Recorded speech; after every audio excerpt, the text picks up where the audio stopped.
বাংলাদেশের অর্থনীতি যে ভিত্তির উপর দাঁড়িয়ে আছে তার একটা হচ্ছে রেমিটেন্স, এবং সম্ভবত রেমিটেন্স হচ্ছে বাংলাদেশের অর্থনীতির ভিত্তির সবচেয়ে শক্তিশালী একটা ভিত।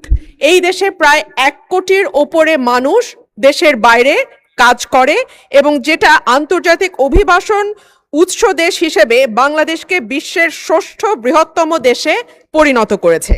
2025-26 অর্থ বছরে বৈধ পথে বাংলাদেশের রেমিটেন্স এসেছে $35.56 বিলিয়ন, এবং এত বেশি বৈদেশিক মুদ্রা আমাদের আমদানি থেকেও আসে নাই, কিংবা আমাদের যে অন্যান্য যে জিনিসগুলো আমরা রপ্তানি করি, গার্মেন্টস সহ অন্যান্য যে বিষয়গুলো রপ্তানি করি, সেখান থেকেও কিন্তু আমাদের এত বিপুল পরিমাণ অর্থ আমরা জোগাড় করতে পারি নাই।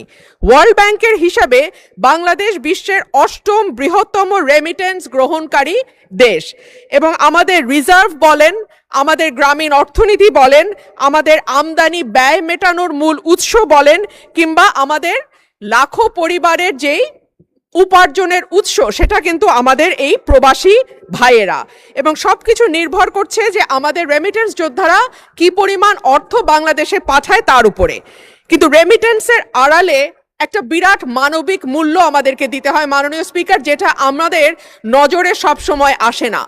আমরা অর্থের হিসাব করি, আমরা রিজার্ভের হিসাব দেখি, এমনকি কি পরিমাণ বিদেশে আমরা লোক পাঠাতে পারছি সেই হিসাবও আমরা দেখি, কিন্তু এটার অন্তরালে যে একটা গভীর কষ্টের গল্প আছে সেই কথাটি কখনো কোথাও উঠে আসে না মাননীয় স্পিকার।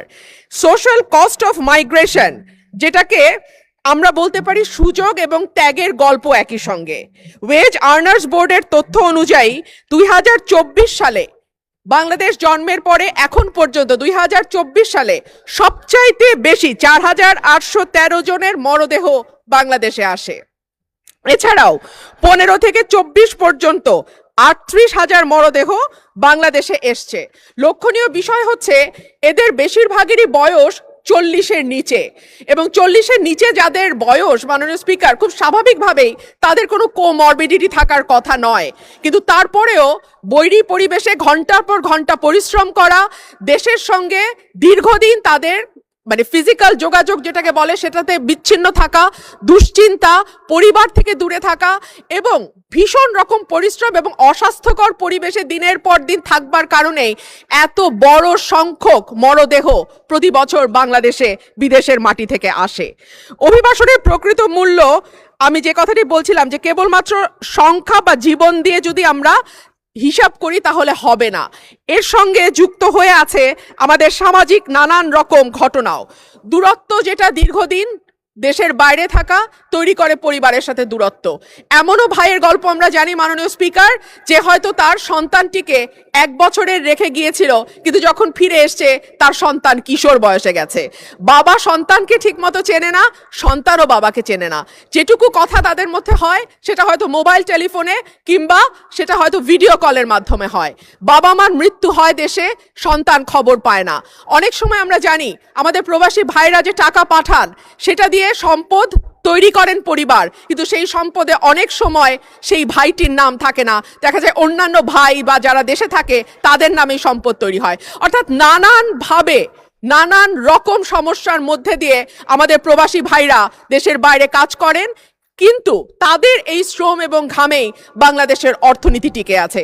মাননীয় স্পিকার, আপনার মাধ্যমে প্রবাসী কল্যাণ এবং বৈদেশিক কর্মসংস্থান বিষয়ক মন্ত্রীর কাছে আমার প্রশ্ন, দক্ষ জনশক্তি পাঠানোর ব্যাপারে সরকার কি কি উদ্যোগ গ্রহণ করছে? কারণ আমরা জানি আমরা যে শ্রমশক্তি বাইরে পাঠাই তাদের অনেকেরই ভাষাগত দক্ষতা নাই, কিংবা যেই কাজের চুক্তিতে তারা দেশের বাইরে যায় সেই কাজের ব্যাপারেও তাদের সবসময় যে খুব পরিষ্কার ধারণা থাকে বা দক্ষতা থাকে তা নয়। কিন্তু আমরা যদি দক্ষ শ্রমশক্তি বাইরে পাঠাতে পারি তাহলে দেখা যাবে যে আমাদের বৈদেশিক মুদ্রা এখন যা আসে $35 বিলিয়ন, তার চেয়েও বেশি হয়তো আমরা আনতে পারবো, এবং যারা দেশের বাইরে যাচ্ছে তারাও একটা সম্মানজনক অবস্থায় যেতে পারবে।